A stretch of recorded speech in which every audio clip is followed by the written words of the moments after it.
UEFA Nations league ഫുട്ബോളിന്റെ final ചിത്രമെന്ന് വ്യക്തമാകും. രണ്ടാം സെമിയിൽ നിലവിലെ ചാമ്പ്യന്മാരായ സ്പെയിൻ രാത്രി 12:30 മുൻ ജേതാക്കളായ ഫ്രാൻസിനെ നേരിടും.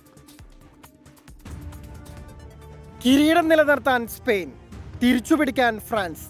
യുവേഫ നേഷൻസ് ലീഗിന്റെ സെമിയിൽ ഫൈനലിനെ വെല്ലുന്ന പോരാട്ടം. അപരാജിതരായി കുതിക്കുകയാണ് സ്പാനിഷ് അർമാഡകൾ. 2024 മാർച്ചിന് ശേഷം തോൽവിയെന്തെന്ന് അറിഞ്ഞിട്ടില്ല.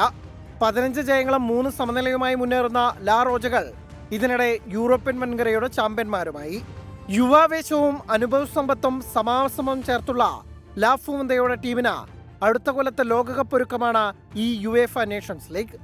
Lamine Yamal, Nico Williams, Alvaro Morata, Pedri, Cubarsi, Zubimendi, Dani Olmo, കിടിലൻ പ്ലേയിങ് 11-ഉം അതിനൊത്ത പകരക്കാരുമൊക്കെയായി ടൂർണമെന്റിലെ ഫേവറേറ്റ്സുകളാണ് സ്പാനിഷുകാർ. കിലിയൻ എംബാപ്പയുടെ ഫ്രാൻസിനെത് കണക്ക് തീർക്കാനുള്ള അവസരം. യൂറോ കപ്പിലെ സെമി തോൽവിക്ക് പകരം വീട്ടി ഫൈനലിലേക്ക് മുന്നേറുകയാണ് ഫ്രഞ്ച് പടയുടെ ലക്ഷ്യം. യൂറോപ്യൻ ഗോൾഡൻ ബൂട്ട് സ്വന്തമാക്കിയ എംബാപ്പയും ചാമ്പ്യൻസ് ലീഗിലെ താരമായ ഉസ്മാൻ ഡെംബേലയും ഉൾപ്പെടുന്ന ഫ്രാൻസ് ആക്രമണ നിര സ്പാനിഷ് ഗോൾ മുഖത്ത് നിരന്തരം ഭീഷണിയാകുമെന്നുറപ്പ്. ബലന്തോർ പുരസ്കാരത്തിനായുള്ള ലമീൻ യമാൽ ഉസ്മാൻ ഡെംബേലെ മത്സരത്തിലും ഈ കളി നിർണായകം. Sports desk 24.